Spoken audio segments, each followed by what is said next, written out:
Since the late 19th century, people have been trying to come up with an artificial version. First, there were feather trees, and later trees made of animal bristles. But by the 1960s, the use of synthetics finally gave us the perfect fake fur. Today's faux furs can be several stories tall, big enough for your town square.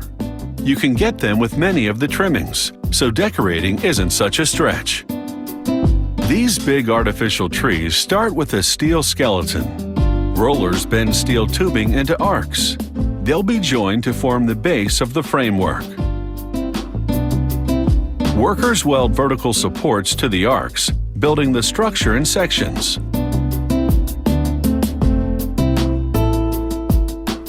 A spray of polyester powder gives the welded metal a smooth finish that's actually tougher than paint. They bake the parts to set the coating. After a quick cooling, it's time to assemble all the pieces. They fasten the structure together with U-bolts and a ratchet.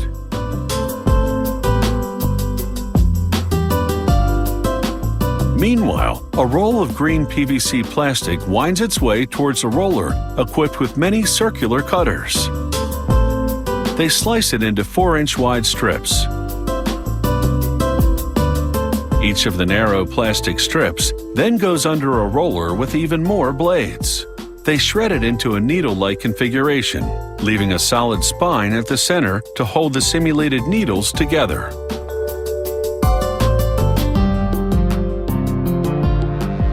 An automated spool then winds up the fringed green PVC.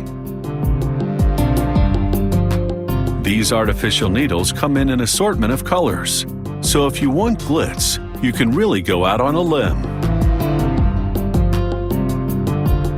Here, streams of the fringed green and a strip of brown PVC travel over tension control guides.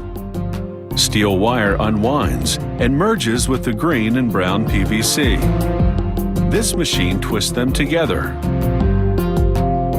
The brown strip lands at the core of the twisted fringe, creating the illusion of a stem among the needles.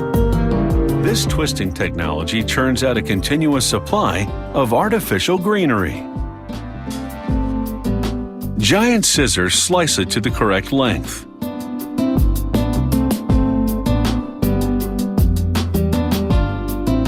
To make branches that appear snow-tipped, this machine twists and then frosts the PVC needles with a spray of white latex paint.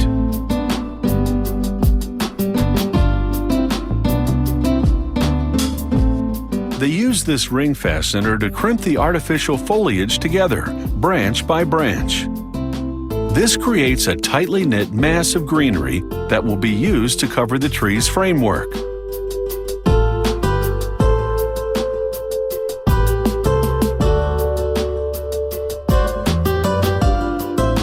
They apply single garlands on key parts of the tree grid first, using a handheld pneumatic fastener. They fill in the sections between them with the assembled branches. This is easier than attaching them to the framework branch by branch. They string the lights and then plug them in to check each bulb.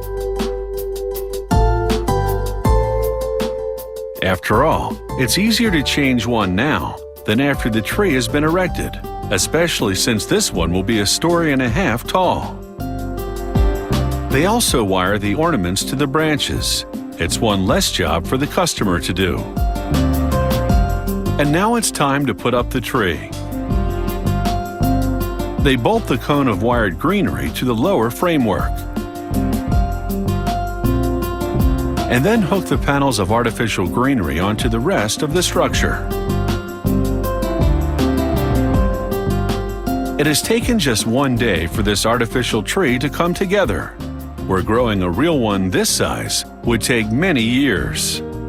And the convenience is unreal.